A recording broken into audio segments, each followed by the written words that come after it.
Il est peu après minuit, en ce dernier jour d'août 1997. Tandis que les Parisiens profitent de la douceur ambiante, la ville est témoin d'une course effrénée. Ça faisait penser à un règlement de compte. Lady Diana, princesse de Galles, trouve la mort dans un terrible accident de voiture aux côtés de son amant, Dodi Al-Fayed. Let me say again how very sad Hillary and I are about the terrible accident that has taken the life of Princess Diana. Près de 20 ans plus tard, malgré des enquêtes poussées en France comme en Grande-Bretagne, le mystère plane encore sur l'accident fatal.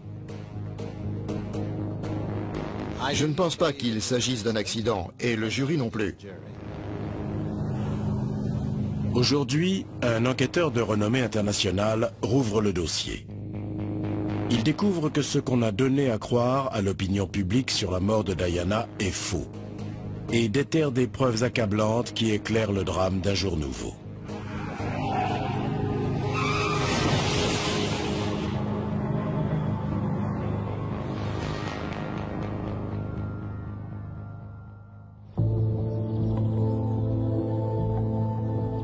Colin McLaren, détective australien, est rompu aux enquêtes criminelles. Ses nombreuses infiltrations, au mépris de sa vie, ont permis de faire condamner pour meurtre une dizaine de parrains de la mafia. Désormais retraité de la police, il a notamment percé avec fracas le mystère préféré des complotistes, l'assassinat de John Fitzgerald Kennedy. En réexaminant méticuleusement toutes les preuves, McLaren a finalement identifié le tueur du président Kennedy.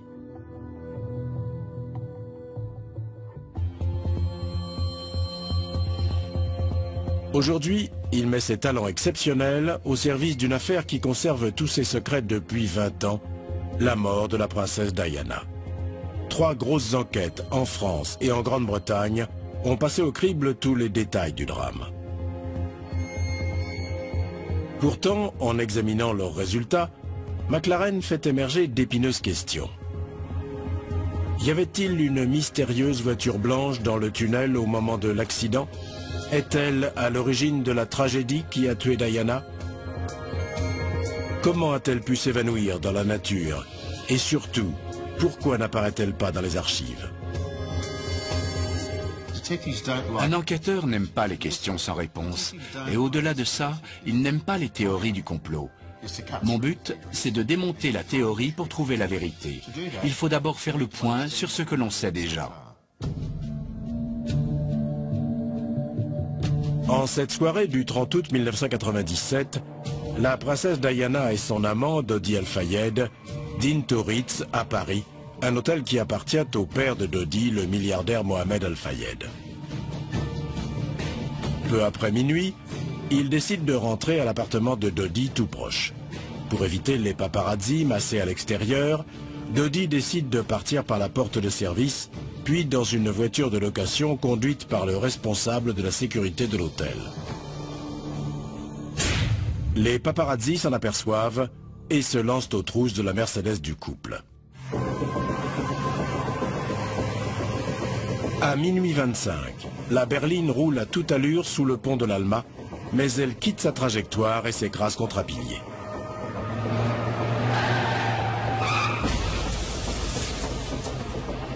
Dodi et le chauffeur sont tués sur le coup, mais Diana et son garde du corps sont encore en vie. 2 témoins voient une voiture blanche sortir du tunnel peu après l'accident. Le chauffeur se comporte de manière étrange. Peu après 4 heures du matin, ce dimanche 31 août 1997, la nouvelle de la mort de Diana se diffuse dans le monde. C'est le choc.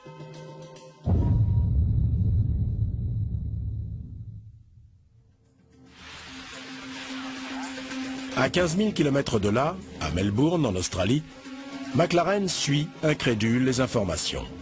À l'époque, il est maître de conférence en gestion de scènes de crime au très réputé centre de formation de la police australienne. Il ne comprend pas les méthodes de la police française. La police française a arrêté 7 paparazzi pour homicide. Il n'est donc pas logique qu'elle ait traité le drame comme un simple accident de la route. C'était une scène de crime. Malgré cela, elle a jeté la Mercedes, la première pièce à conviction, dans la benne d'un camion de dépannage qui l'a brinque-ballé dans tout Paris. Des tas de preuves ont pu tomber à ce moment-là. Ensuite, la municipalité a balayé et nettoyé la scène de crime, avant de rouvrir le tunnel à la circulation au bout de 4 heures seulement. Au regard de la procédure et du traitement d'une scène de crime, c'est une aberration.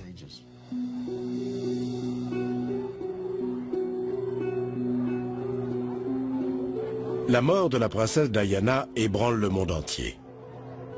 « 2,5 milliards de personnes suivent ses obsèques. C'est un des événements les plus médiatisés de l'histoire.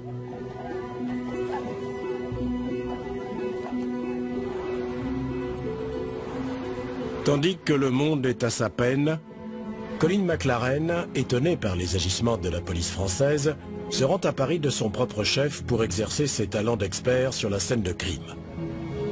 Il étudiera méticuleusement le site pendant des jours.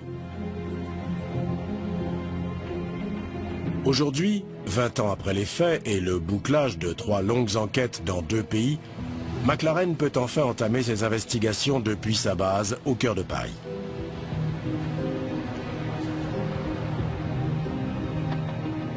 Là, il pourra relire les dossiers montés par les Français et les Britanniques, réinterroger les témoins et réexaminer la scène de crime. De par ma position d'enquêteur, je sais qu'on n'a qu'une seule chance sur une scène de crime. Une chance de bien faire, de récolter tous les indices. Pour cela, il faut circonscrire le périmètre pendant 1 jour ou 2 au besoin. Sans ça, on ouvre la porte aux hypothèses les plus folles ou aux théories du complot. Et c'est bien sûr le cas aujourd'hui. Le souterrain du pont de l'Alma est dangereux. Juste avant le tunnel, une voie d'insertion arrive de la droite, puis il y a un brusque dénivelé et un virage à gauche de 15 degrés. La police française a concentré ses recherches sur une portion de 60 mètres à l'intérieur du tunnel.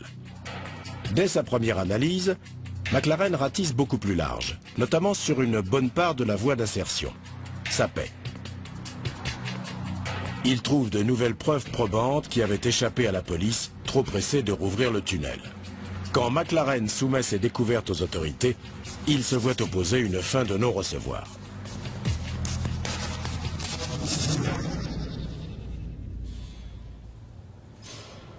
Peu après l'accident, les paparazzis sont accusés d'avoir traqué la princesse et ainsi provoqué sa mort.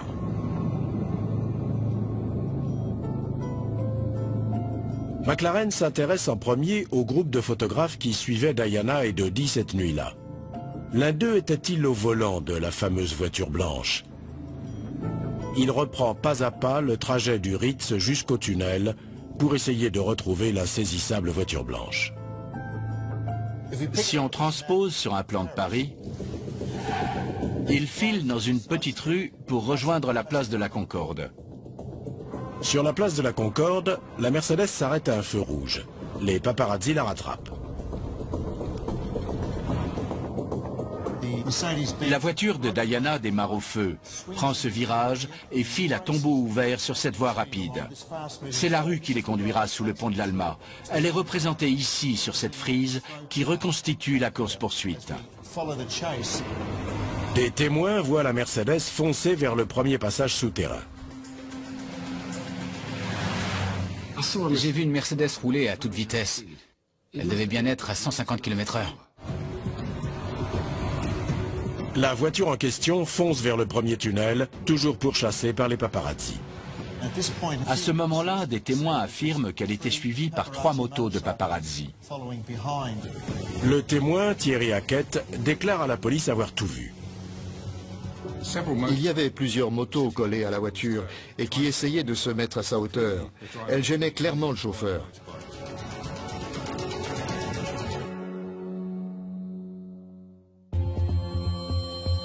Mohamed Al-Fayed, le père de l'amant de Diana, est aussi l'employeur du chauffeur de la Mercedes. Son ancien attaché de presse rejette entièrement la faute sur les paparazzis. Leur comportement est inqualifiable. Ils les ont traqués sans relâche.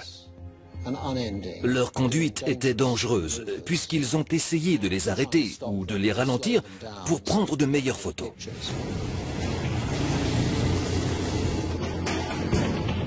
Selon la première hypothèse, les paparazzi auraient poursuivi la voiture jusque sous le pont de l'Alma à plus d'1 kilomètre de là.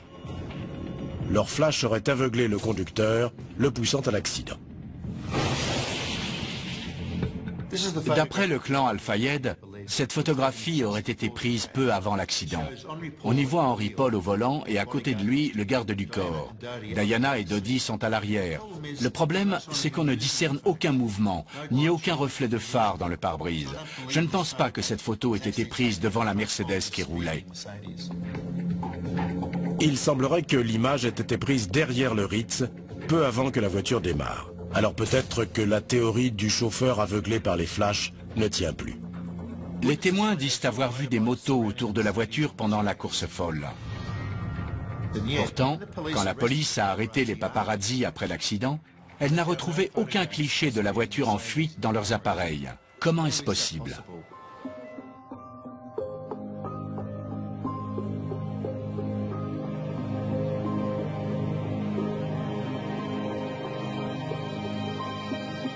Pour démêler le vrai du faux, McLaren examine d'étranges marques retrouvées sur les lieux du drame peu après. Des indices qui ont échappé à la police. Juste là, sur la chaussée, j'ai trouvé 2 traces de pneus parallèles, d'un peu plus de 7 mètres de long. Elles semblaient toutes récentes. Bien sûr, je me suis demandé si ça pouvait être la marque d'une Mercedes. Alors je les ai mesurées, photographiées, et je me suis adressé à un professionnel. La distance entre les roues d'un même essieu s'appelle la voie. Elle permet d'identifier un véhicule. Vincent Messina, expert automobile et spécialiste de l'ABS, nous répond depuis l'Extrême-Orient. McLaren lui a fixé un rendez-vous vidéo pour analyser les mesures qu'il a prises devant le tunnel. Vincent, vous avez étudié mes mesures. Qu'en pensez-vous ? Ce modèle a une voie très large, à plus ou moins 1 mm de ce que vous avez mesuré. C'est rien. Au vu des traces de pneus, on a une voie d'1,18 m. J'en déduis donc qu'il s'agit très probablement d'une Mercedes. La largeur des pneus et l'écartement des traces de freinage correspondent tout à fait au modèle de voiture incriminé. Pouvez-vous déterminer la vitesse de la Mercedes au moment où elle a laissé ses marques? Elle était équipée d'un des premiers systèmes ABS Bosch.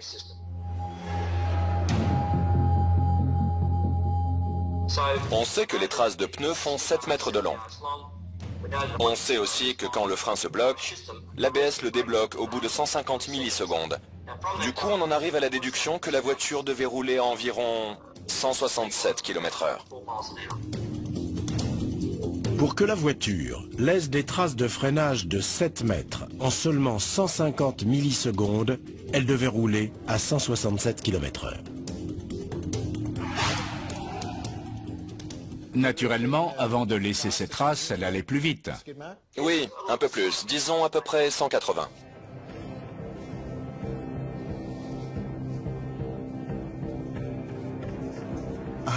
À 180 km/h, la voiture aurait déposé les paparazzi dès le premier tunnel. Les 2 premiers paparazzi arrivés sous le pont de l'Alma étaient dans une petite voiture qui plafonne à 150 km/h, contre 250 km/h pour une Mercedes. Ils n'avaient donc aucune chance de la rattraper. Ils étaient à 1000 lieues de la Mercedes quand elle est entrée sous le pont de l'Alma. Les paparazzi ne peuvent pas être à l'origine de l'accident. Si l'on en croit ces éléments, au moment où la voiture de Diana est rentrée dans le tunnel du pont de l'Alma, les paparazzi étaient trop loin pour voir qui ou ce qui a causé l'accident. Ils n'ont pas non plus aperçu la mystérieuse voiture blanche. Laurent Sola, agent de photographe, représente certains des paparazzi qui ont pris Diana en chasse cette nuit-là. Vos photographes y étaient? Oui. Ils sont arrivés un peu plus d'1 minute après. Ce sont les premiers témoins. La princesse était encore en vie. Je sais qu'un des gars lui a dit « Ne vous inquiétez pas, madame, on a appelé les secours. Restez calme, ne bougez pas. »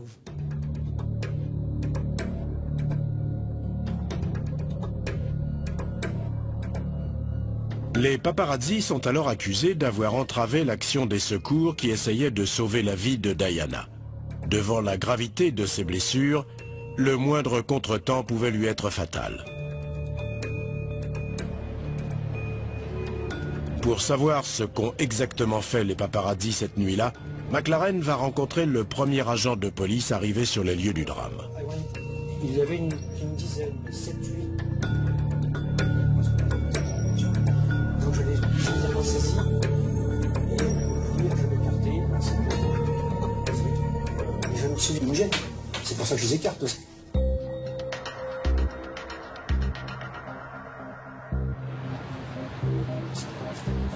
Les paparazzi n'ont donc pas gêné les secours, pas plus qu'ils n'ont causé l'accident puisqu'ils sont arrivés une bonne minute après les faits. Ces quelques secondes manquantes sont comme un trou noir, lors duquel la Mercedes a brusquement freiné sans que l'on sache pourquoi. La voiture a ensuite échappé au contrôle de son conducteur et est venue s'encastrer dans le 13e pilier du tunnel. Les théories du complot avancent que c'est à cet instant que la mystérieuse voiture blanche serait entrée en scène. Comme tout le monde au début, je me suis dit que cette terrible tragédie à Paris était un horrible accident. Comment pouvait-il en être autrement? Mais très vite, certains faits m'ont porté à croire, même à contre-cœur, qu'il se tramait peut-être quelque chose et qu'on essayait de nous cacher la vérité.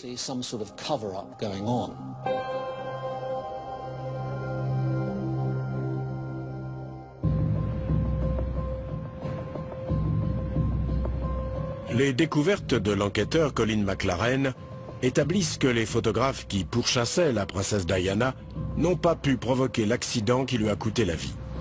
Reste à savoir qui a initié cette course folle. La mystérieuse voiture blanche, peut-être? Les paparazzi étaient intrusifs. Ils étaient indéniablement casse-pieds, mais Diana avait l'habitude. Qu'est-ce qui a changé ces photographes parasites en loups enragés?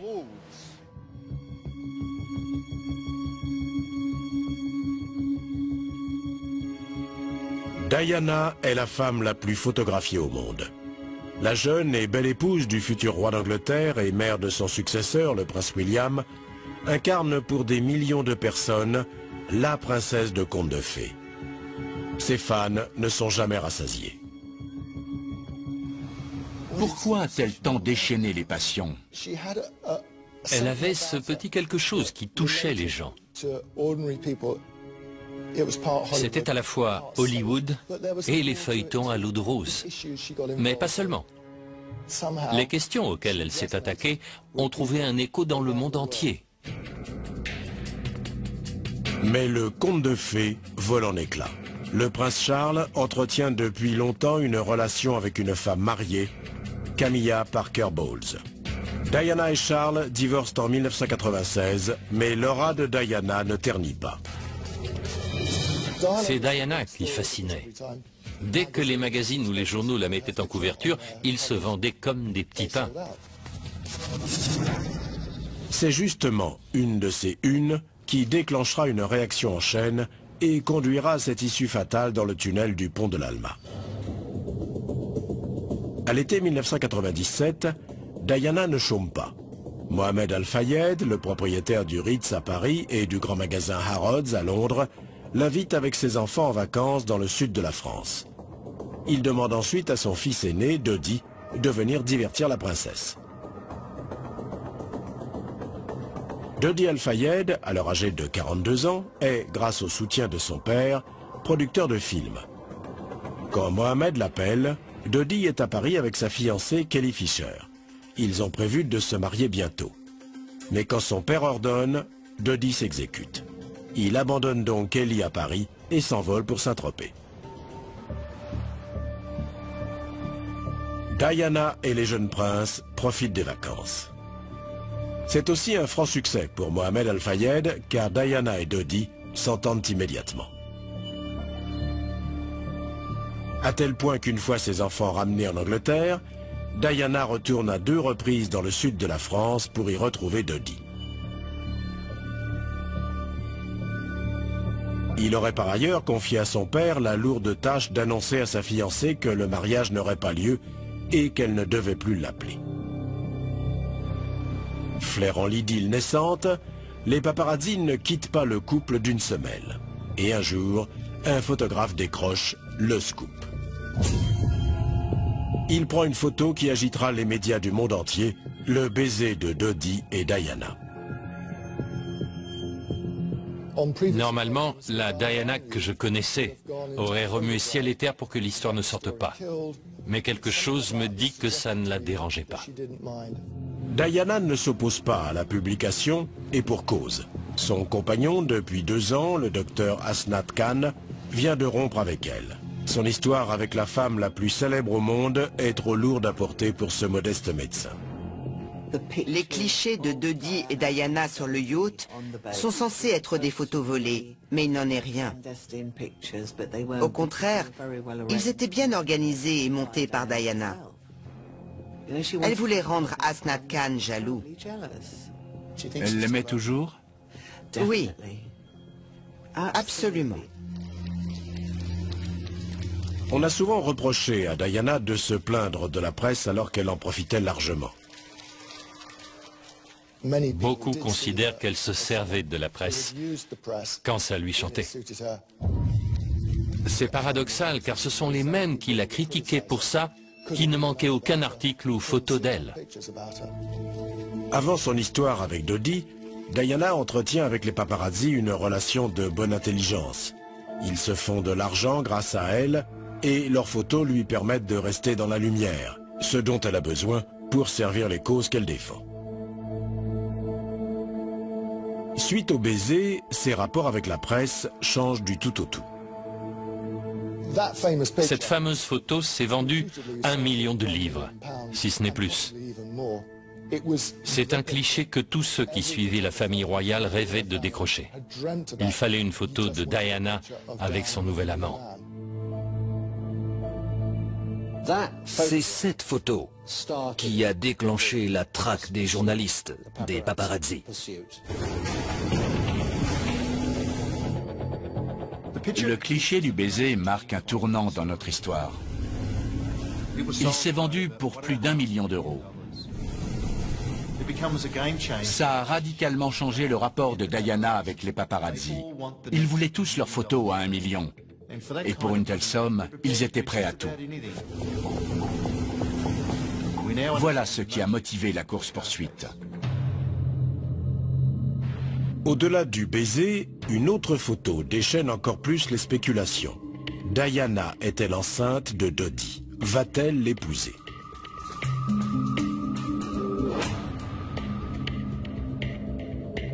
Les vacances terminées, Diana et Dodi rentrent à Paris et passent l'après-midi dans l'hôtel paternel, le Ritz. On voit sur les images de vidéosurveillance les paparazzi qui se rassemblent à l'extérieur. Pas question de manquer le moindre mouvement du couple star. Il pourrait y avoir un autre baiser, une bague, une annonce. Bien placé et au bon moment, un photographe pourrait se faire une fortune.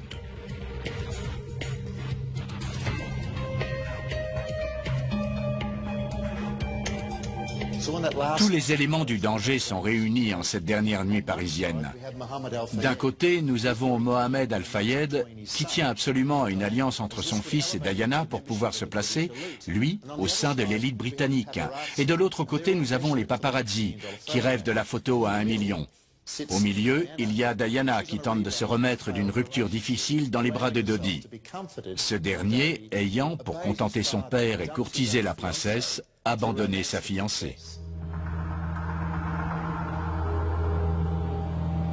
Ce soir-là, Dodi réserve dans un restaurant, mais les paparazzi ne leur laissant aucun répit, ils se réfugient au Ritz.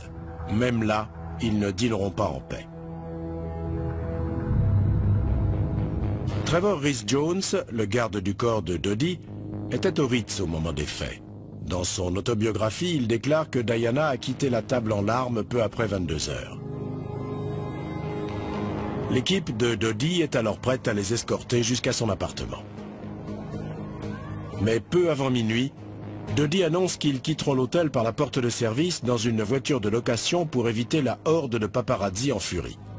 Il dit à sa sécurité de se servir des voitures garées devant l'hôtel pour leurrer les photographes. Les gardes du corps ne sont pas d'accord. Si le couple se déplace dans une seule voiture, il n'y aura aucun soutien en cas de problème. C'est le second facteur crucial de cette histoire. La décision de Dodie va avoir un effet domino aux conséquences désastreuses. La grande question est, pourquoi a-t-il changé ses plans à la dernière minute ? L'équipe de sécurité de Dodie est composée d'hommes d'expérience qui savent maintenir les paparazzis à distance. Quelle différence pouvait bien faire quelques photos de plus alors que Diana s'était déjà affichée publiquement au bras de Dodie ?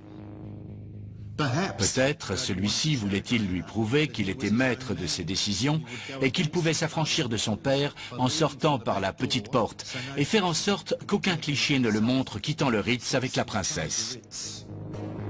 Dans son autobiographie, le garde du corps, Trevor Rhys-Jones, affirme que Dodie avait prétendu avoir l'aval de son père pour modifier les plans de départ, ce que Mohamed Al-Fayed a depuis démenti. À minuit 17, une berline Mercedes S280 se gare à l'arrière de l'hôtel. Une poignée de photographes qui surveillaient la porte de service voient Diana et Dodie monter dans la voiture et partir en trombe. Mes photographes l'ont vu démarrer plein pot.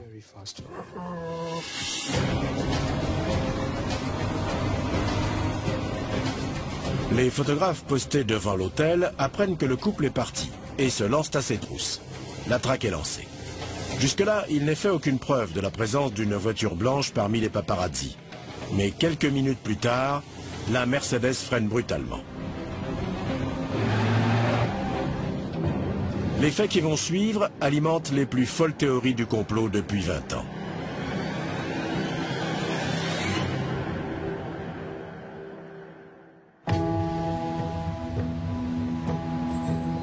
Le célèbre enquêteur Colin McLaren s'attaque au mystère de la mort de la princesse Diana. Il sait que la Mercedes qui la conduisait a semé les paparazzis bien avant d'atteindre le pont de l'Alma. Cependant, juste aux abords du tunnel, elle a été contrainte de freiner sèchement.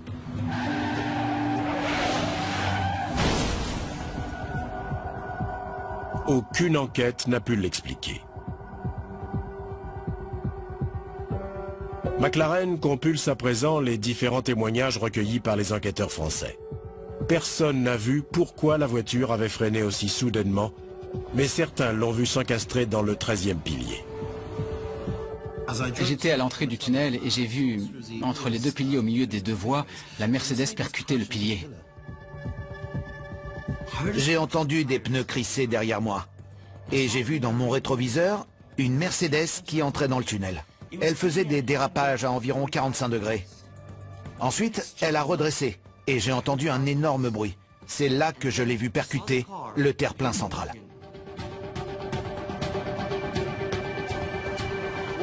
Le témoignage de Medjadi est intéressant, car il a entendu les crissements de pneus avant que la Mercedes entre dans le tunnel. C'est sans doute le coup de frein que certains témoins évoquent dans cette zone-là, et qui correspondrait aux traces de pneus de 7 mètres que j'ai retrouvées. Certains témoins ont juste entendu l'accident. J'ai entendu un énorme bruit, puis un gros crissement de pneus. Et après, un deuxième impact très fort. Aucun de ces témoins n'a vu ce qui a forcé la Mercedes à freiner si brusquement, ni ce qui l'a poussé à l'accident. Aucun d'entre eux n'a vu de petites voitures blanches entrer dans le tunnel. Toutefois, 2 personnes l'ont vu sortir en toute hâte du tunnel peu après l'accident, éraflé et cabossé. La police ne l'a jamais retrouvé. La presse et le public sont prompts à élaborer leurs propres hypothèses quant à ce qui s'est passé. La première théorie du complot émerge 2 heures seulement après le drame. Bien vite, plus de 36 000 sites web relaient la rumeur d'un coup monté.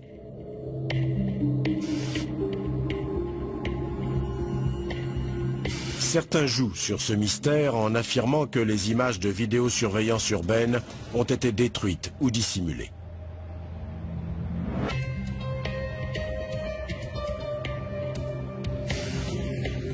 Le fait qu'il manque ces images est pour le moins curieux. Il y a 10 caméras de surveillance entre le Ritz et le pont de l'Alma. Mais quand la police a voulu les consulter, elle a été très surprise. La Mercedes n'apparaît à aucun moment entre l'hôtel et le tunnel. Aucune caméra n'a enregistré la moindre image. Comment cela est-il possible dans une capitale européenne moderne? En France, les lois qui encadrent le droit à l'image sur la voie publique sont très strictes. Les caméras qui se trouvent entre le Ritz et le pont de l'Alma sont exclusivement tournées vers les entreprises et résidences privées. Il y a bien une caméra dans le tunnel, mais la nuit de l'accident, elle ne fonctionnait pas.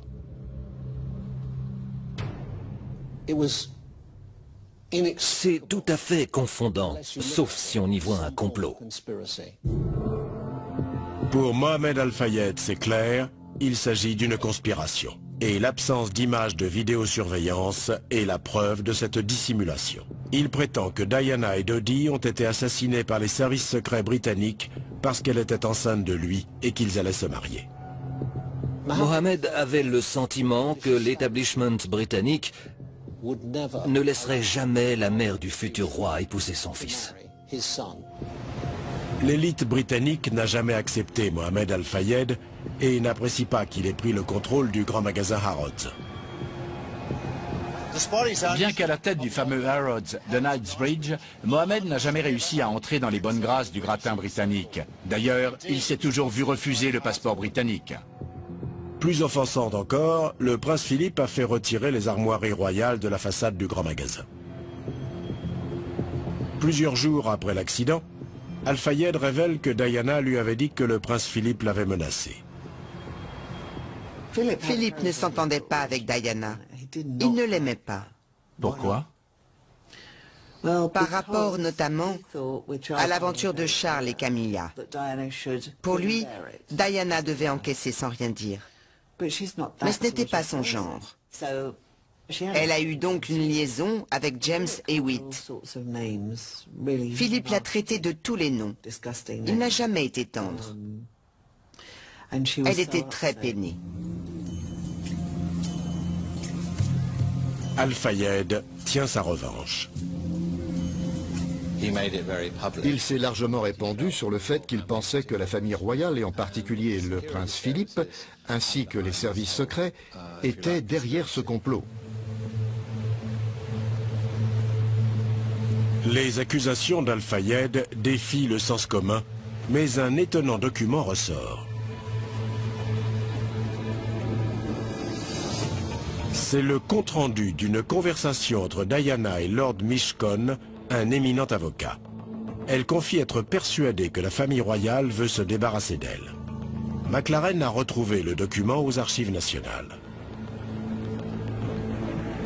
Diana a eu le pressentiment qu'un accident de voiture serait orchestré par la famille royale. Mishcon a consigné cet échange par écrit et c'est daté d'octobre 1995, soit près de 2 ans avant la mort de la princesse.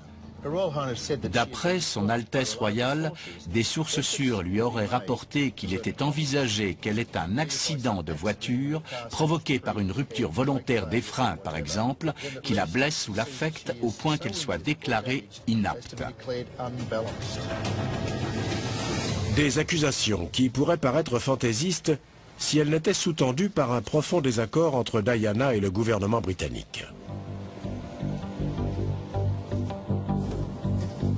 La campagne de Diana en faveur de l'interdiction des mines antipersonnelles commence à prendre une résonance internationale, ce qui n'est pas du goût de l'industrie de la défense britannique.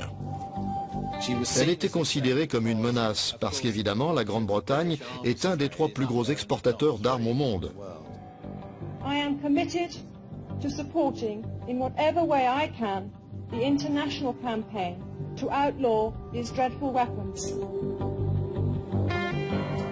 Ils ne voulaient pas que quelqu'un vienne saper leur petit commerce. La vente de mines terrestres rapporte gros, très gros. Un membre du Parlement déplore ouvertement les interventions de Diana. La politique du gouvernement en matière de mines terrestres est très scrupuleuse et les déclarations de la princesse de Galles vont à l'encontre de cette politique.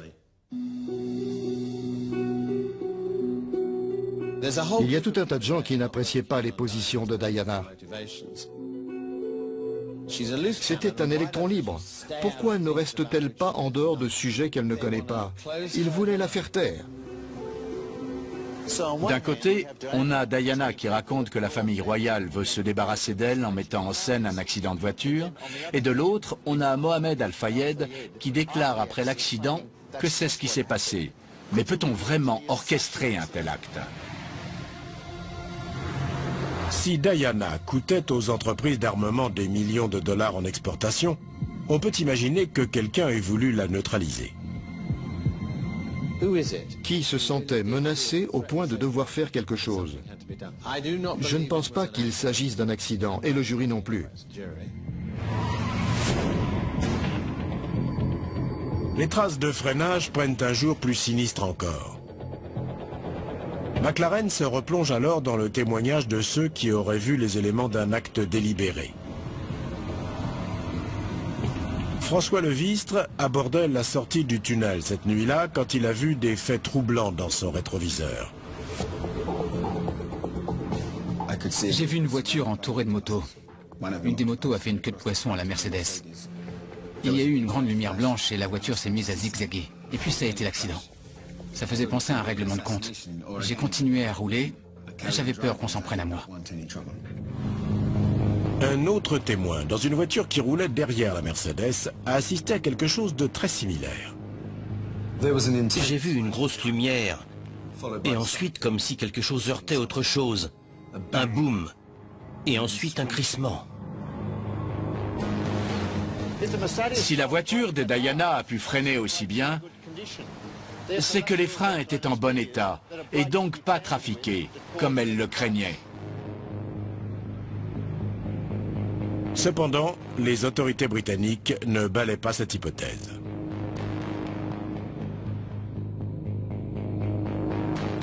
La police inspecte minutieusement la Mercedes en quête d'un éventuel acte de malveillance. J'ai regardé tous les composants mécaniques, les freins, la direction, les roues, les pneus pour voir s'ils avaient été trafiqués, mais je n'en ai trouvé aucun signe. Nous avons des témoins qui parlent d'une lumière aveuglante à l'intérieur du tunnel, d'autres qui évoquent un assassinat, un règlement de compte.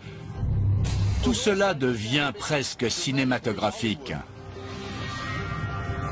Mais le fantasme du complot prend des accents de réalité quand un ancien espion vient témoigner.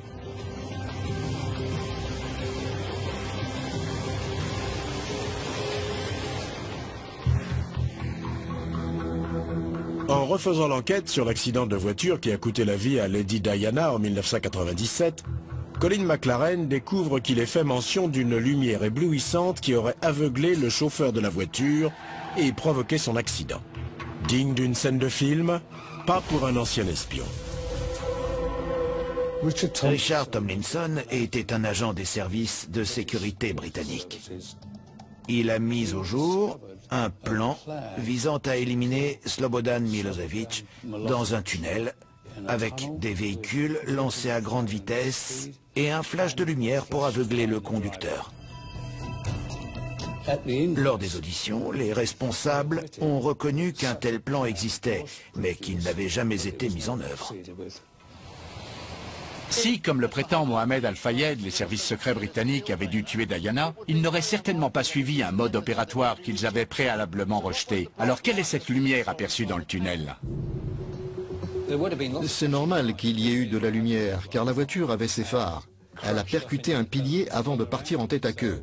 La lumière a jailli dans tous les sens. Un autre témoin dit avoir vu la Mercedes cernée par deux véhicules sombres. J'ai remarqué deux voitures et une moto qui se suivaient de très près et qui roulaient vite. La première voiture était de couleur sombre et la deuxième, c'était la Mercedes noire. La police française retrouve et interroge les conducteurs de la voiture et de la moto vus par Benoît Bourra. Le propriétaire de la voiture dit aux enquêteurs qu'il a vu la Mercedes s'engager à toute vitesse dans le tunnel derrière lui. De peur qu'elle ne le percute, il a accéléré pour lui échapper. Le Le motard déclare qu'il a appelé les secours et essayé d'aider Diana. Son témoignage se révélera totalement faux. Il est donc éliminé de la liste des témoins.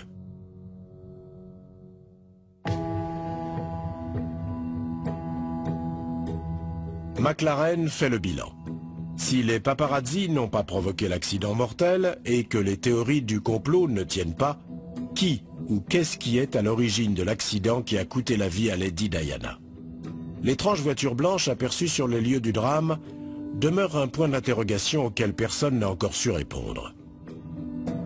La grande majorité des crimes a une explication simple. En l'occurrence, Diana s'était mis à dos quelques marchands d'armes et son ex-belle-famille. Elle se sentait utilisée. Et alors qu'elle dîne en tête-à-tête avec le nouvel homme de sa vie à Paris, quelque chose la chagrine. On la voit même en larmes. Dodie, qui dépend entièrement de l'argent de son père, veut montrer à Diana qu'il sait prendre des décisions, mais pas forcément les bonnes, comme celle de partir par la petite porte du Ritz. Autre initiative fâcheuse, celle de confier le volant à Henri Paul. Henri Paul travaille au Ritz depuis 10 ans. Il a été promu au rang de directeur adjoint de la sécurité de l'hôtel. C'est un homme de confiance employé par Mohamed Al-Fayed. Alors quand Dodie envisage de quitter l'hôtel dans la Mercedes de location, c'est tout naturellement qu'il demande à Paul de conduire. Mais une semaine après l'accident, un journal britannique n'hésite pas à présenter Henri Paul comme le responsable de la mort de la princesse Diana. Al-Fayed demande immédiatement à son chef de la sécurité d'impliquer les services secrets français dans le projet d'assassinat de Dodie et Diana. Les titres sont sortis avant même que les prélèvements d'Henri Paul soient analysés. C'est une fuite des autorités françaises. Quand les résultats des tests sanguins d'Henri Paul sont rendus publics, il confirme les gros titres. En France, la limite légale pour conduire est fixée à 0,5 g d'alcool par litre de sang. La concentration d'alcool relevée chez Henri Paul était d'1,74 g, soit plus de 3 fois la limite. Henri Paul dépasse de 3,5 fois la limite et pourtant, personne ne semble rien remarquer. On le voit sur les images marcher tout à fait normalement. Il échange même avec la princesse Diana et Dodie Al-Fayed. Visiblement, ils n'ont pas eu l'impression qu'il était ivre, sinon il ne serait certainement pas monté dans sa voiture. Les proches d'Henri Paul jurent que ce n'était pas un gros buveur. Il avait une consommation normale. Moi, pourtant je le fréquentais, on va pas dire assidûment, je ne l'ai jamais vu ivre. Un autre élément troublant viendrait étayer la thèse de Mohamed Al-Fayed, selon laquelle les échantillons de sang du chauffeur auraient été échangés. Le médecin d'Henri Paul déclare qu'il souffrait de dépression et qu'il veillait à ne pas trop boire. Elle lui avait d'ailleurs prescrit un antidépresseur et un médicament contre la dépendance à l'alcool. Au moment de l'accident, il prenait ces deux médicaments. À mon avis, l'échantillon de sang a été échangé, car on n'y retrouve aucune trace de ces médicaments. Ce n'est donc pas son sang, car il ne contient pas ces molécules. Les échantillons de sang ont-ils pu être échangés? Les enquêteurs français découvrent alors que la personne qui a effectué les prélèvements n'a même pas pris la peine d'étiqueter les fioles. Elles ont été laissées au frais jusqu'au lendemain et c'est là qu'une autre personne les a étiquetées. Il est donc possible qu'elles aient été échangées. Mais pourquoi quelqu'un voudrait-il échanger les échantillons de sang d'Henri Paul? Al-Fayed affirme que c'était pour incriminer son chauffeur, car s'il était ivre, c'était la couverture idéale pour les services secrets britanniques. Face à ces accusations, les autorités françaises ordonnent un nouveau prélèvement de sang chez Henri Paul. Les premières analyses n'ont révélé aucune trace de médicaments, les deuxièmes, si. Et les résultats sont explosifs. La deuxième analyse de sang prouve qu'Henri Paul était bien 3,5 fois au-dessus de la limite autorisée et sous traitement. Un cocktail détonnant quand il s'agit de conduire, quelle que soit la vitesse. Al-Fayed modifie alors sa stratégie.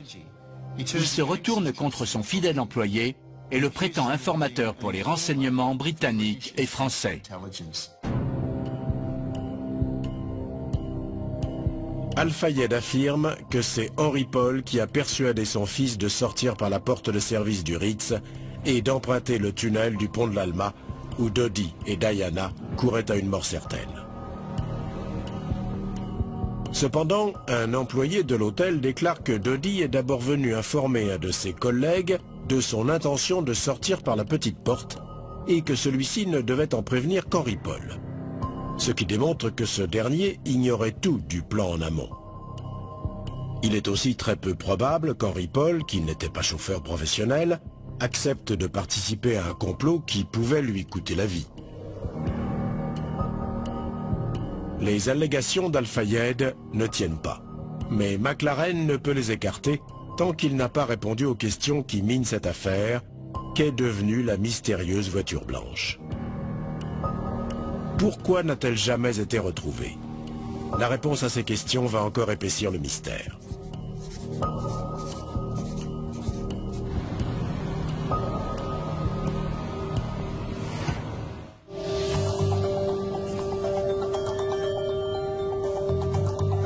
Colin McLaren, enquêteur émérite, a trouvé des indices étonnants et inédits qui éclairent la mort de la princesse Diana d'un jour nouveau. Al-Fayed accuse désormais son employé, Henry Paul, d'être un espion qui aurait œuvré à l'assassinat de Diana et Dodi. Les motivations d'Henry Paul en cette dernière journée sont bien plus simples que le complot meurtrier qu'imagine Mohamed Al-Fayed. Henry travaillait au Ritz depuis 10 ans. Il avait gravi les échelons et occupait le poste de directeur adjoint de la sécurité. Son supérieur direct ayant pris sa retraite, il visait évidemment la place. C'est de l'ambition pure et simple qui a régi ses actes en cette funeste nuit. Quand Dodi, Diana et consorts rentrent à Paris à la fin de leurs vacances, les paparazzis sont là. 2 voitures du Ritz les attendent aussi à l'aéroport. L'une d'elles est conduite par Henry Paul qui sème les photographes pour impressionner Dodi. Mais une de ses passagères n'apprécie pas l'initiative. Henry Paul a bien failli nous tuer. Il slalomait comme un damné entre les voitures. Je n'ai pas compris qui il voulait semer. À 19 h, Henry Paul débauche et quitte l'hôtel. Il habite à quelques minutes à peine. C'était le repère d'Henry, à une centaine de mètres de son appartement. Il se trouve que le soir du drame, il est venu y prendre un verre ou deux. Henry Paul est au bar. Il boit. En quelle quantité, nul ne le sait. Plus tard dans la soirée, il reçoit un coup de fil. Dodi et Diana sont rentrés en hâte au Ritz. Nous savons qu'Henry Paul était en repos dans un bar, mais pour se faire bien voir de Dodi, il est retourné au Ritz. On le verra d'ailleurs au bar de l'hôtel, buvant du pastis. Un alcool fort, comparable au whisky, à ceci près que quand on y ajoute de l'eau, il prend une couleur jaune-orangé. Les gens du bar ne savaient donc pas exactement ce qu'ils buvaient. Est-ce qu'avec 2 verres d'apéritif à l'anis, on peut arriver à 1,74 g? Non, il n'aurait pas eu cette concentration d'alcool avec 2 verres, parce qu'une partie aurait déjà été métabolisée, consommée. Au moment où il a pris le volant, il aurait été sous la limite autorisée. Donc, pour arriver à 1,74 g, il avait consommé beaucoup plus d'alcool. Oui, ça veut dire que soit il a bu discrètement au Ritz, soit avant de rentrer à l'hôtel ce soir-là.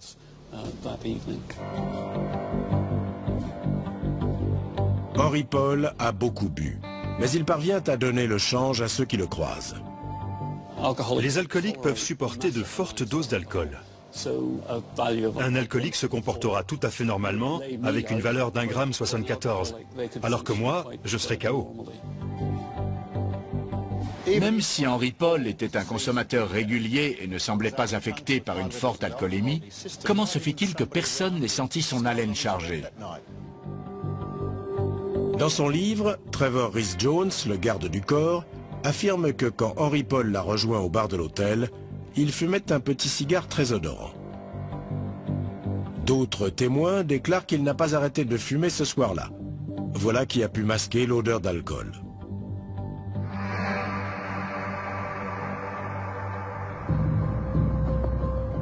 À ce stade de la soirée, les gardes du corps et les chauffeurs d'Al-Fayed attendent les ordres pour ramener le couple à l'appartement de Dodi, où il doit passer la nuit. Les gardes du corps avaient un protocole bien rodé. Le couple devait être dans un véhicule conduit par un chauffeur expérimenté et leurs 2 gardes du corps dans une autre voiture qui les suivait de près. Et ça marchait bien. À 22h30, les gardes du corps reçoivent un message qui les met en alerte. Dodi et Diana quitteront l'hôtel par la porte de derrière. Les 2 véhicules garés devant sont censés leurrer les paparazzi. La sécurité n'approuve pas ce changement de plan, car il n'y aura plus de protection rapprochée ou de véhicules de secours en cas d'imprévu. En outre, Dodi fait remplacer le chauffeur professionnel par Henry Paul, qui est ivre. Henry Paul se croyait arrivé. Il avait gagné la confiance de Dodi. C'est alors que le comportement de Paul devient étrange. L'homme, d'ordinaire si discret et réservé, sort provoquer les paparazzi. Il leur a dit « N'essayez pas de nous suivre, vous ne nous rattraperez pas ». Un des gars s'est dit « Bien sûr, Henry Paul était saoul ». Les analyses de sang ont déjà révélé qu'Henry Paul était au-delà de la limite. Son comportement montre qu'il perdait le contrôle. Peu après minuit, une berline Mercedes S280 se gare derrière l'hôtel. Quelques secondes plus tard, Dodi, Diana, Henry Paul et Trevor Rhys-Jones rejoignent la voiture. Ce plan était biaisé depuis le départ. Il a été imaginé par un homme qui voulait impressionner sa princesse, et on sait qu'Henry Paul avait bu une bonne partie de la journée. Sûrs de pouvoir semer les paparazzi, ils ont foncé dans la nuit à une vitesse ahurissante et sans ceinture. Quelque temps plus tard, les paparazzi sont à leur trousse. Ils rattrapent la Mercedes à un feu rouge de la place de la Concorde. Nous sommes donc place de la Concorde, et c'est là que la course-poursuite s'engage entre la berline et les motos des paparazzi. Le feu passe au vert et Henry Paul démarre en trombe. Il file vers le cours Albert Ier, très dégagé. Des témoins affirment qu'Henry Paul bifurque dans la 4 voies dans un crissement de pneus à environ 130-140 km/h. C'est cette route qui le mènera sous le pont de l'Alma. Paul a maintenant 2 tunnels à négocier. Ils sont tous les 2 dangereux. Le premier, c'est celui-ci, juste derrière moi. Il comporte d'abord une petite déclivité, puis une butte qui peut augmenter la vitesse. Les paparazzi déclarent que quand ils sont arrivés au premier tunnel, ils avaient perdu la Mercedes de vue. La Mercedes classe S280 peut atteindre une vitesse très importante. Elle a aussi été conçue pour une conduite fluide et confortable. C'est peut-être cette technologie de pointe qui a trompé Henry Paul ce jour-là.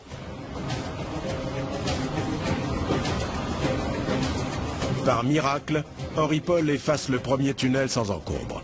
C'est maintenant le tunnel du pont de l'Alma qui se profile et il est bien plus périlleux. C'est en gros un tube en chicane. Le chauffeur doit en sortir, poussé par la horde de photographes à ses trousses. Malheureusement pour lui, cette portion de route est émaillée de dangers. La vitesse est limitée à 50 km/h, il roule à près de 200.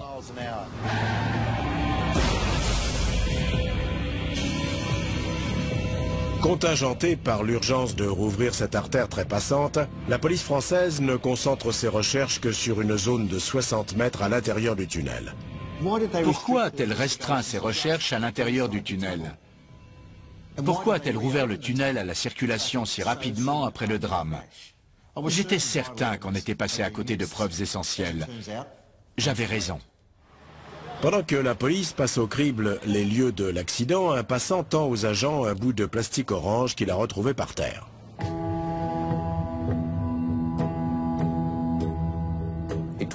C'était un morceau de feu arrière. Sur le moment, on ne savait pas si ça provenait de cet accident ou d'un autre. Ce petit morceau de plastique va radicalement changer le cours de l'enquête et permettre de lever le voile sur l'énigme de la voiture blanche.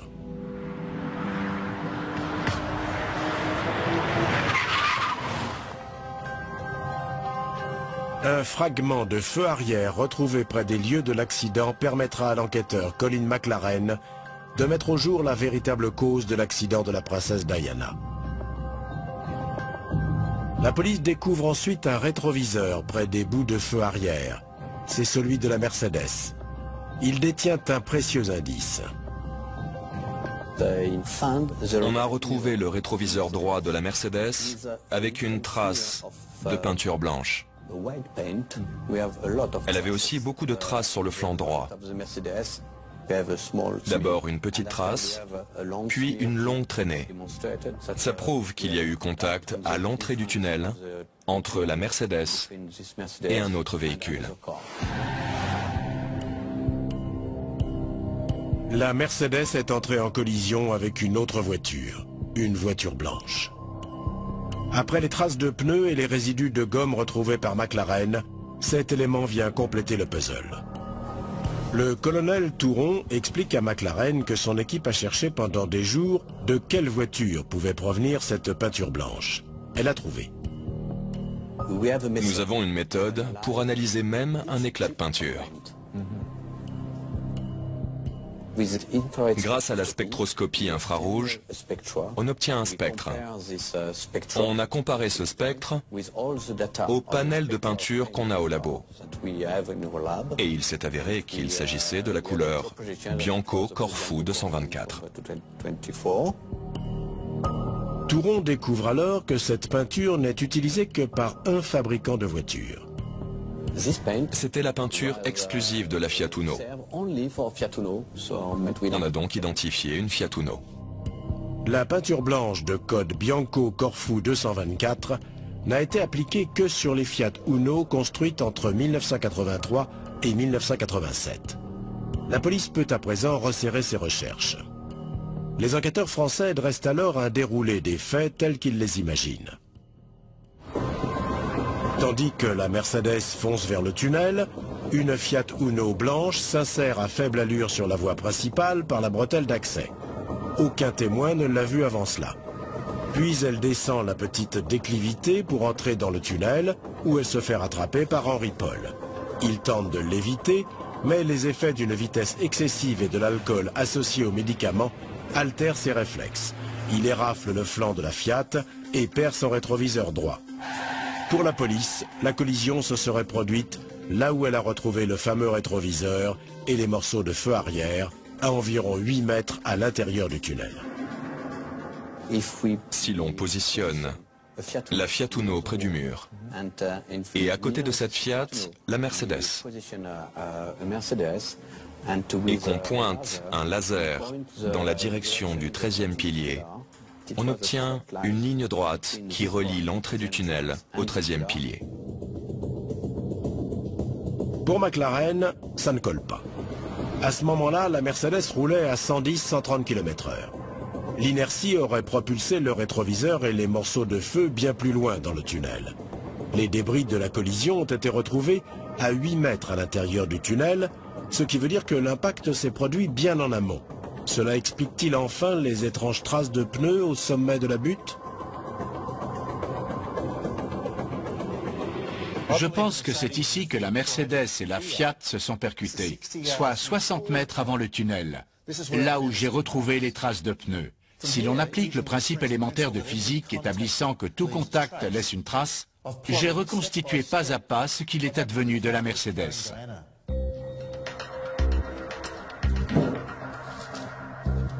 McLaren a trouvé ce que la Mercedes avait fait entre le moment où elle a semé les paparazzi et sa fin tragique sous le pont de l'Alma.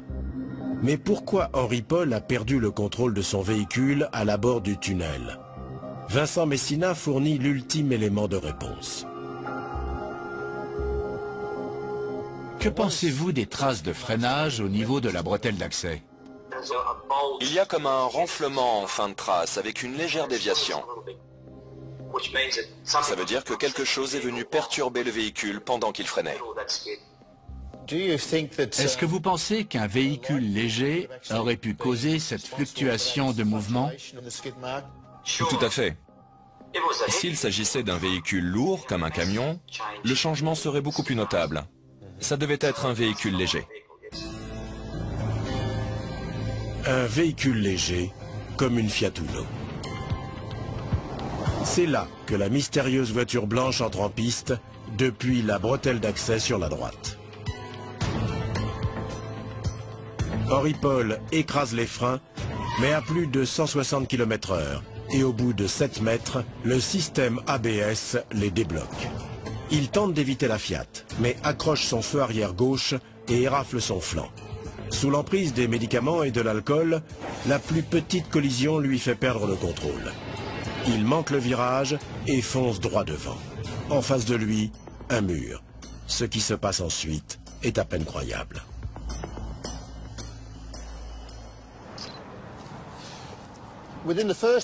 La première heure de mon premier jour à Paris en 1997, j'ai remarqué ces marques ici, sur le bord de cette dalle en béton. Ce sont des résidus de gomme qui allaient de là à là. Il semblait qu'ils avaient été déposés là quelques heures seulement auparavant. En frottant la main dessus, de petites particules de pneus se détachaient. Pour moi, il n'avait pas encore plu dessus. Alors comment des traces de gomme pouvaient-elles se retrouver à plus d'1 mètre du sol?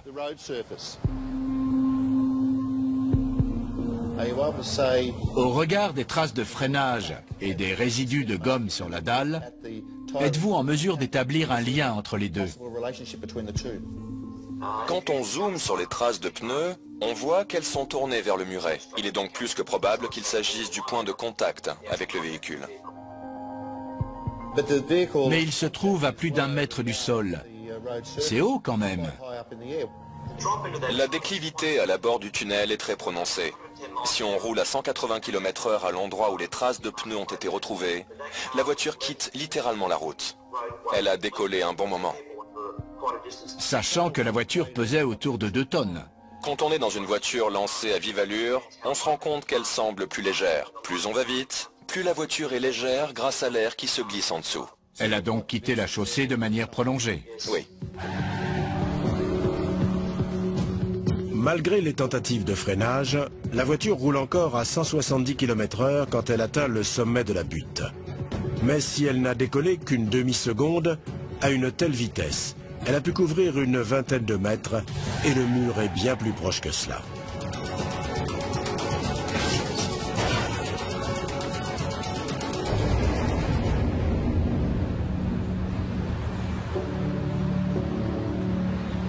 McLaren veut maintenant soumettre ses découvertes à un homme qui sait comment se comporte un bolide à pleine vitesse. Ben Collins est pilote de course et cascadeur. Cela fait plus de 20 ans qu'il pratique la vitesse. C'est lui qui double Daniel Craig dans James Bond. Il a aussi incarné le Stig dans la célèbre émission britannique Top Gear. Si les pneus ne sont plus en contact avec la chaussée, on ne peut plus contrôler sa vitesse et on atterrit direct dans le mur. En 1 seconde seulement, la Mercedes folle quitte la route et heurte le muret, ses roues frottant sur le parapet. 3 mètres au-delà des résidus de gomme, j'ai trouvé sur le bord de la dalle des sillons récents qui allaient de droite à gauche, comme si quelque chose l'avait percuté en entrant dans le tunnel. La voiture ne trouve aucune adhérence sur le muret et retombe lourdement au sol. Là, tout en bas, au niveau de la chaussée, j'ai retrouvé ces fameux sillons, mais aussi des traces en demi-lune qui m'ont fait penser à des jantes. Il n'y a que le pneu avant droit qui comportait une déchirure ou une coupure d'environ 10 cm. Oui. Qu'est-ce que ça nous dit de cet accident? Vu la violence avec laquelle elle a percuté ces 2 éléments, c'est étonnant que la roue soit restée en place. mais c'est une voiture solide. Selon toute probabilité, c'est un de ces rebords acérés qui a causé la coupure. Ces pierres tranchantes peuvent découper un pneu comme ça. Après son impact avec le muret de soutènement, puis la chaussée, la berline roule encore beaucoup trop vite. Quelle que soit votre vitesse quand vous quittez cette bretelle, elle ne diminuera pas avant d'arriver en bas. Vous perdrez peut-être 15, 20 km/h suite au choc, mais l'angle est trop oblique. Ça ne suffit pas. Ça ne marche pas. Henry Paul tente désespérément de reprendre le contrôle de la voiture, mais avec un pneu crevé à l'avant, c'est très difficile. La Mercedes fonce encore à 100-110 km/h, son sort est scellé.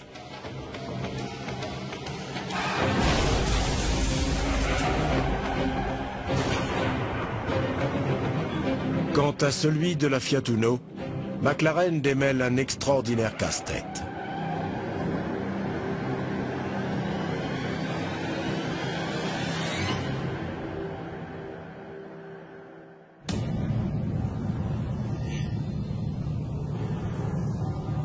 L'enquêteur Colin McLaren a découvert pourquoi la Mercedes qui transportait Lady Diana a dû freiner brusquement à l'approche du tunnel du pont de l'Alma. Une petite voiture blanche s'est insérée devant elle.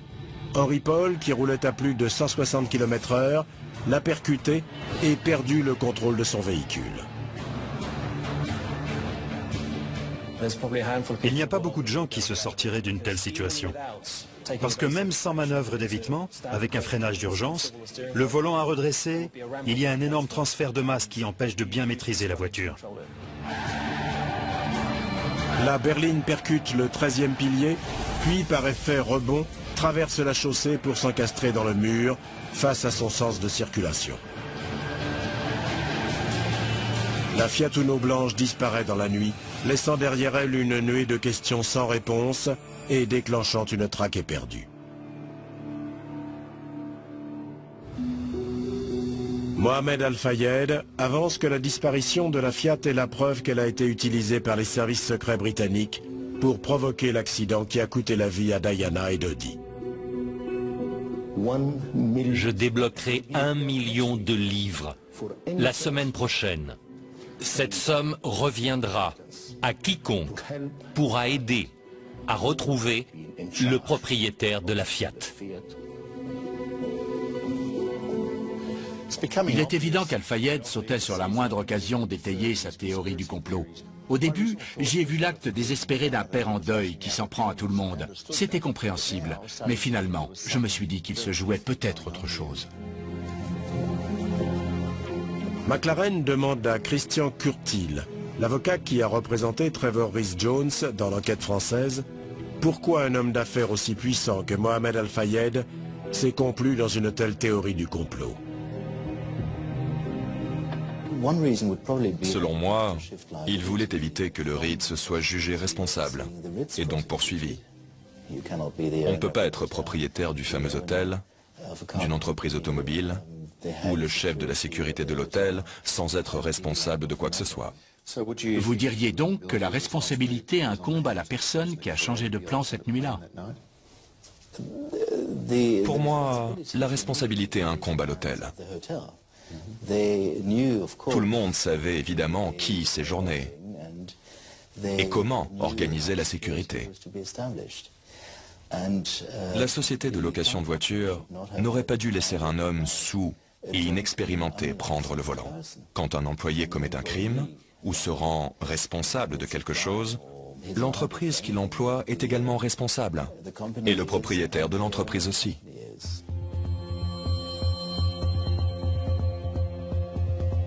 Aussi farfelues que puissent paraître les allégations d'Al-Fayed, la police ne peut les écarter sans avoir parlé au conducteur de la Fiat. Mais la voiture s'est évanouie dans la nature, et elle n'est pas facile à retrouver. Milliers dans les rues de Paris. Tout ce qu'on sait, c'est qu'il s'agit d'une voiture blanche construite entre 1983 et 1987. La tâche est dantesque.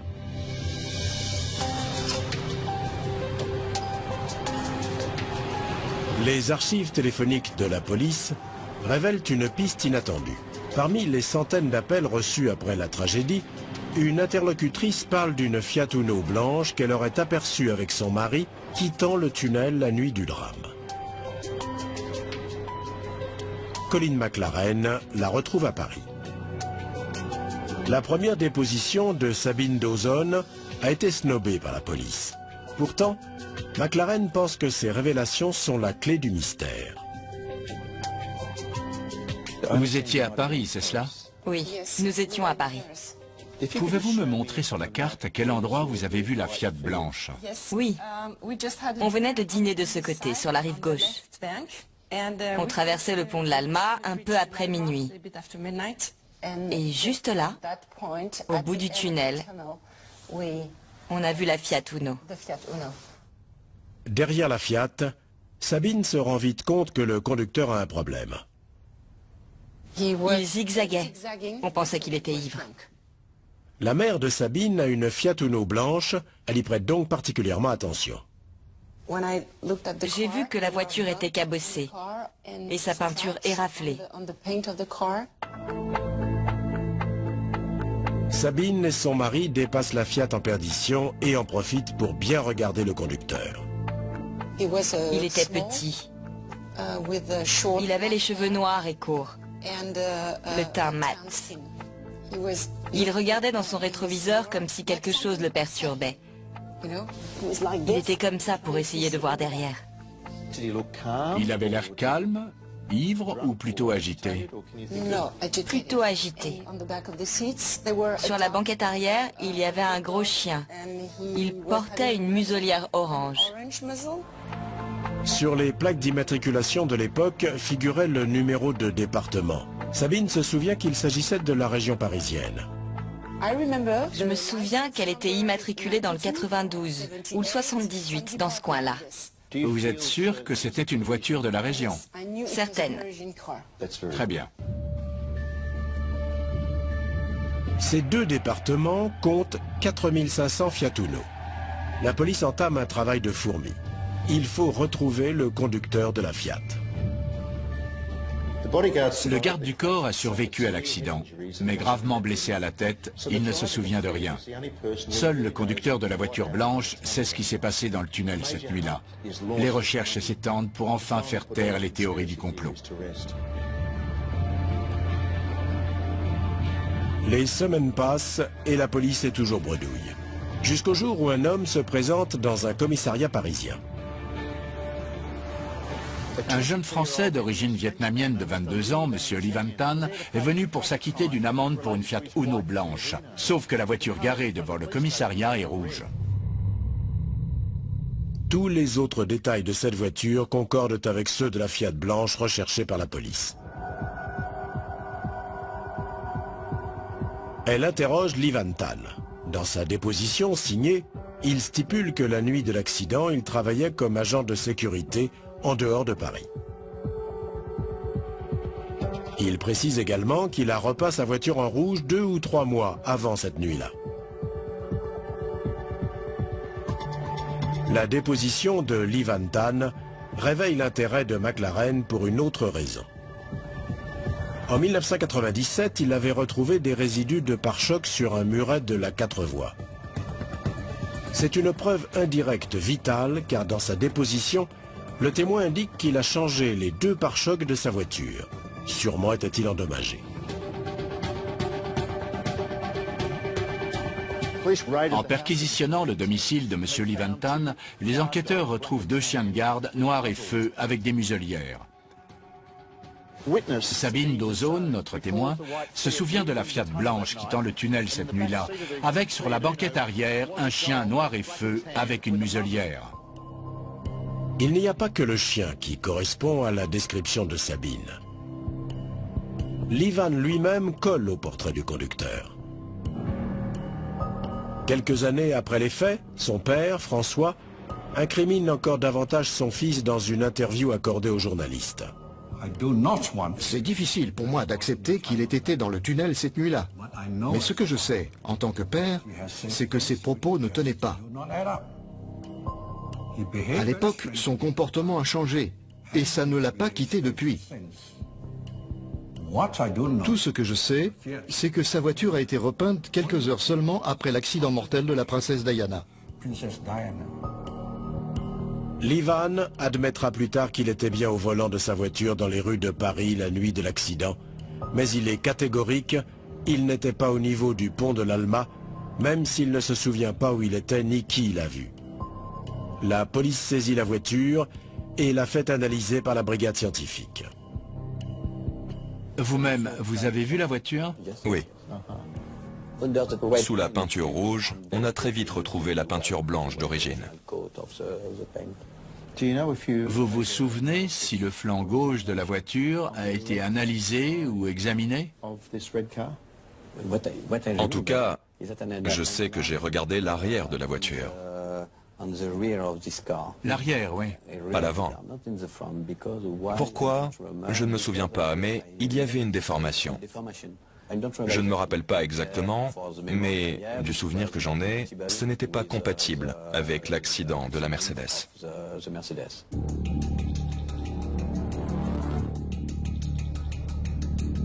Je lui ai demandé s'il avait analysé le flanc gauche de la voiture de Livan Tan, et il m'a répondu qu'il avait regardé l'arrière, ce qui n'est pas logique.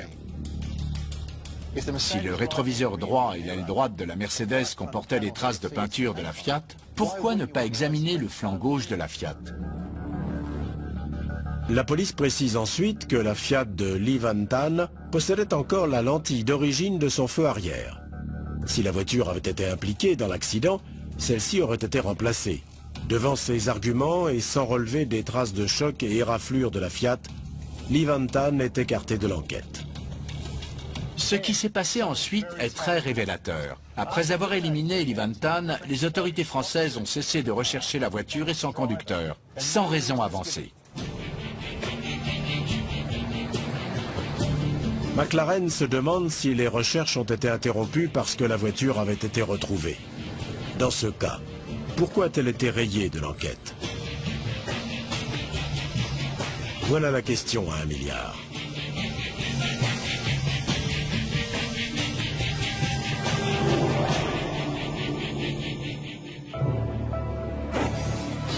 Notre enquêteur Colin McLaren a démontré que la Mercedes de Lady Diana avait percuté une Fiat Uno blanche à l'extérieur du tunnel. Devenue incontrôlable, la berline s'est ensuite écrasée contre un pilier. La Fiat, quant à elle, a disparu. 5 ans après l'enquête française, la police métropolitaine britannique s'intéresse de près aux théories du complot qui entourent la mort de la princesse de Galles. C'est l'opération Paget.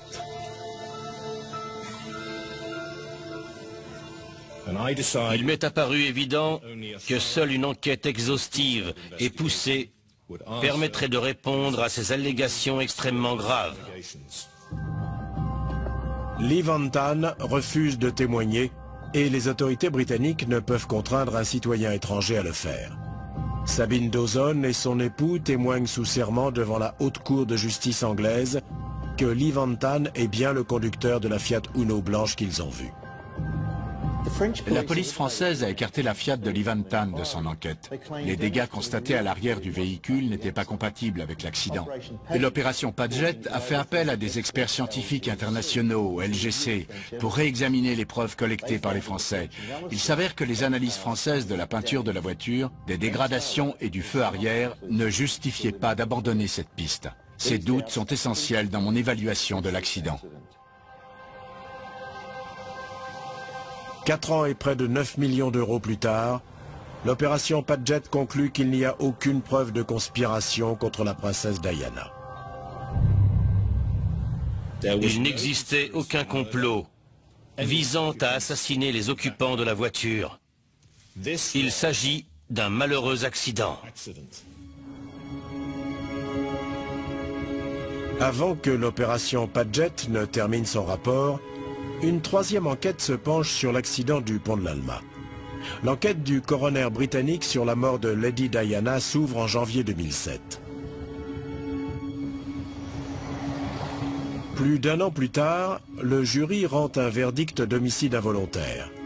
Il impute la mort de Diana à la conduite inconséquente d'Henry Paul et des autres véhicules à leur trousse.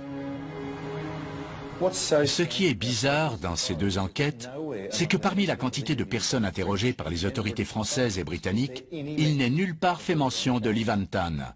Cela étant, le rapport Padgett fait une brève allusion à une Fiat Uno, précisant qu'elle appartient à un citoyen français résidant à Paris, l'opération Padgett disposant de tous les éléments relatifs au propriétaire.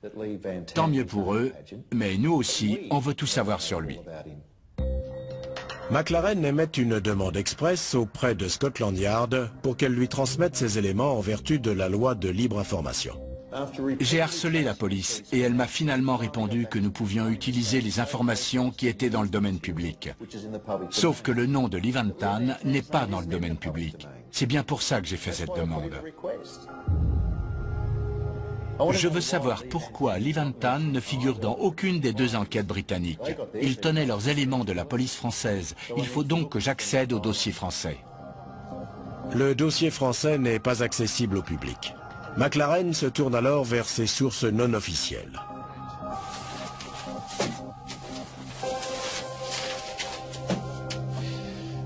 J'étais sur le point de rentrer. Je devais quitter Paris. Mais j'ai reçu un coup de fil de mes deux contacts paparazzi.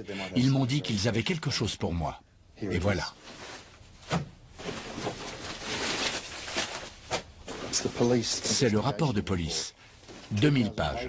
Et je suis sûr d'y trouver des informations sur Lee Van Tan.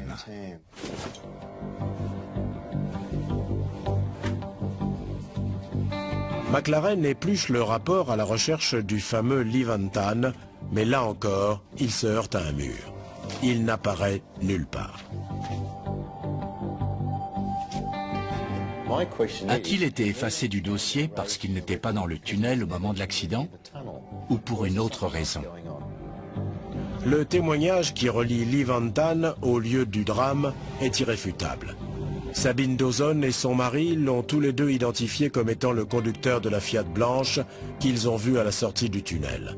Il possède un chien qui ressemble à celui qu'ils ont vu et sa plaque d'immatriculation correspond au numéro de département dont Sabine se souvient.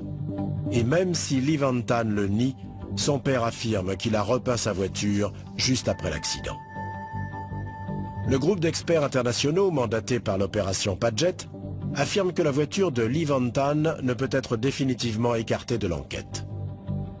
Mais la police française assure que Lee Van Tan n'était pas dans le tunnel parce que son feu arrière gauche est de l'année et du modèle d'origine. Pour la police française, si c'était la voiture de Lee Van Tan, sa lentille de feu arrière aurait été changée. Elle oublie juste qu'il aurait très facilement pu la remplacer par une lentille d'occasion du même modèle.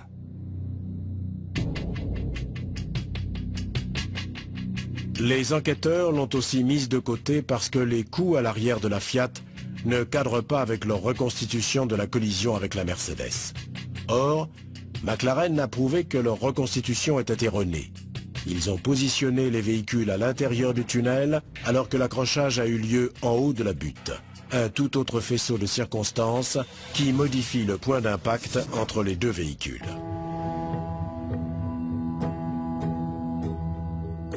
C'est alors que McLaren fait une découverte. Dans les 2000 pages du rapport d'enquête français, il retrouve un document signé de 4 membres de l'identification judiciaire. Il confirme son hypothèse sur la collision.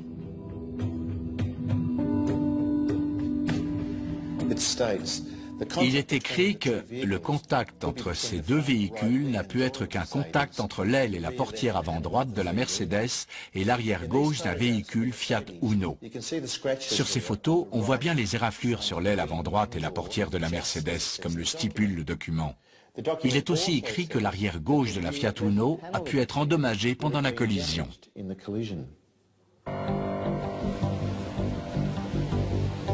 McLaren tient alors à interroger Sabine Dawson sur le type d'éraflure qu'elle a vu sur la Fiat. En l'aiguillant, il attend que le souvenir de cette nuit lointaine lui revienne en détail. Pour en revenir aux dégâts sur le flanc de la voiture, C'était plutôt sur la portière conducteur ou passager? Non, à l'arrière. Depuis le feu arrière jusqu'à... Derrière le conducteur, sur la gauche. D'accord. Des éraflures. À l'arrière de la voiture. Très bien. Maintenant, je vais dessiner une voiture qui sera notre Fiat.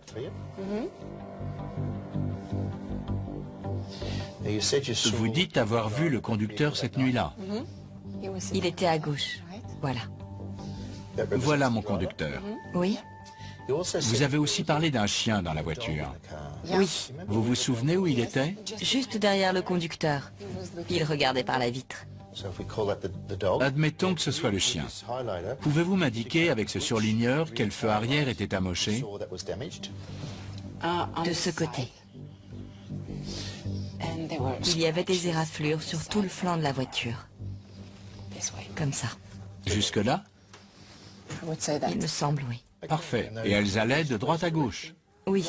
Pas de haut en bas. De droite à gauche. Merci. La mémoire de Sabine est extraordinaire. C'est la première fois qu'elle a ainsi l'occasion de décrire la scène en détail. Les enquêtes françaises et britanniques sont passées à côté de cet élément crucial. Sabine se souvient avoir vu des éraflures horizontales sur le côté arrière-gauche de la Fiat blanche, exactement comme décrite dans le document. C'est une preuve irréfutable que c'est bien la voiture de Lee Van Tan qui est entrée en collision avec la Mercedes. Alors pourquoi a-t-il été effacé du dossier? S'il est impliqué, Lee Van Tan s'est-il innocemment retrouvé au cœur d'un accident inéluctable ou tient-il un tout autre rôle dans les événements de cette nuit-là? Accompagné d'un interprète officiel des Nations Unies pour rapporter ses propos avec exactitude, McLaren décide de soumettre ses questions à l'intéressé. Ses contacts paparazzi savent où il réside. On a attendu toute la nuit le retour de Lee Van Tan et je me suis entretenu avec lui une petite demi-heure dans l'allée de sa maison. Il m'a clairement dit qu'on lui a juridiquement conseillé à plusieurs reprises de ne pas évoquer l'accident. Toutefois, il m'a parlé de sa garde à vue. À la fin, la police voulait qu'il signe sa déposition. Lee Van Tan a déjà signé une déposition dans son commissariat de quartier, déclarant qu'il était au travail cette nuit-là. Il s'est depuis rétracté en disant qu'il roulait bien dans Paris au moment des faits. Il était apparemment sur le point de signer une nouvelle déposition, mais on lui a conseillé de ne pas le faire. Sa sœur est intervenue en lui intimant de ne pas signer. Si tu signes ta déposition, tu risques d'en prendre pour 5 ans pour délit de fuite et non-assistance à personne en danger. Pour moi, ça veut dire qu'il sait ce qui s'est passé et qu'il est impliqué dans l'accident. Je trouve fort étrange qu'innocent comme il dit l'être, il ne se soit pas présenté spontanément pour dire « J'ai bien été accroché par cette Mercedes noire, je suis innocent, je suis désolé, j'aurais dû parler plus tôt. » S'il l'avait fait, il n'y aurait pas eu de question. Et le mystère aurait été résolu.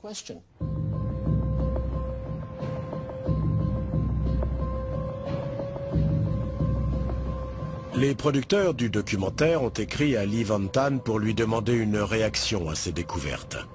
Il n'a pas répondu. La question qui pèse sur cette affaire depuis 20 ans a finalement trouvé réponse. La Fiat Uno blanche n'a pas disparu, elle a été écartée de l'affaire pour une raison inconnue. Elle n'appartenait pas à un paparazzi, mais à Lee Van Tan. Alors pourquoi a-t-elle été éliminée de l'enquête ? Et pourquoi le nom de cet homme ne figure dans aucun rapport? Peut-être est-il un informateur que la police garde sous le coude. C'est possible. Ou bien, tout simplement, il est innocent. Il s'est trouvé au mauvais endroit, au mauvais moment, et on veut le protéger des médias trop pressants. Quelles que soient les raisons, les gens ont le droit de savoir. La disparition tragique de la princesse Diana a plongé le monde dans le chagrin le plus profond.